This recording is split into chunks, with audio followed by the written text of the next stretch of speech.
I'm Chris Berman. Let's get straight to the action.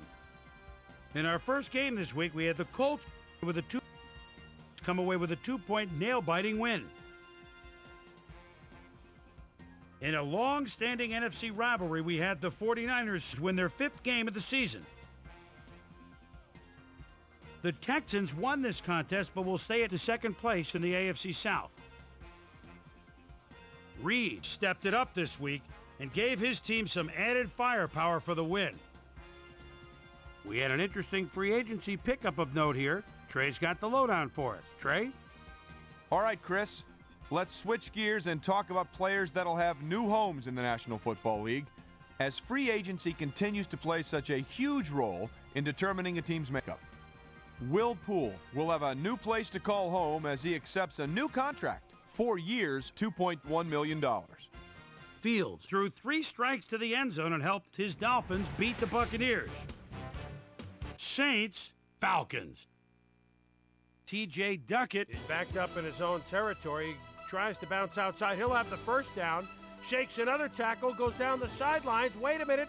Yes, the ref said his feet were in. He could go all the way, 73 yards. The Falcons win this one by the final score of 27-21. In San Diego, right by Coronado Bay, we had the Chargers get embarrassed by 20. Over in the stadium, we had the Panthers come away with a 2-point nail-biting win. The Eagles airmailed 300-plus yards in their victory at Lincoln Financial Field. The Bengals won on the road and will now head home to meet the Steelers.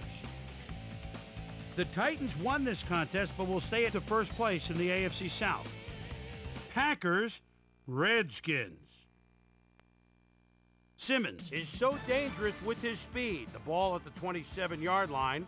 And there's a little stutter step, and he's wide open. Touchdown! The Redskins go on to win this by the final score of 21-14. In a long-standing AFC rivalry, we had the Steelers pick up win number 7.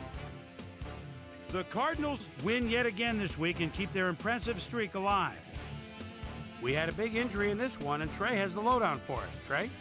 All right, Boomer, thanks. In front of you, we've got the AFC Infirmary Report. And as you can see, they were hit hard this week. Terrell Suggs will be on the sidelines for a while, so this defense will need to do some reshuffling in his absence.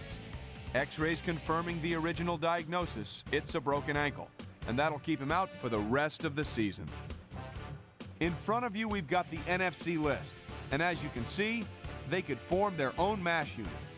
Nick Barnett will be on the sidelines for a while, so this defense will need to do some reshuffling in his absence. It's a torn calf muscle, and the doctors are estimating he'll be out for the rest of the regular season. There's a chance, however, they'll get him back for the playoffs. Now the big story of the day. Leonard Davis is going to find himself in street clothes for the time being, and that'll be a major blow to this club. So that'll do it for now. Chris, let's send it back to you. Ace, Deuce, and plenty of use McAllister ran like a wild man and definitely helped his Patriots beat the Bills. And last but not least, we had the Chiefs come away victorious. So that'll just about do it. But before we go, I'm going to toss out a few game balls to my prime-time players. Each and every one of these men had a week to remember. That'll do it, sports fans. I'm Chris Berman, and thanks so much for joining us here in the Bristol studios. We'll see you next week right here on ESPN, the worldwide leader in sports.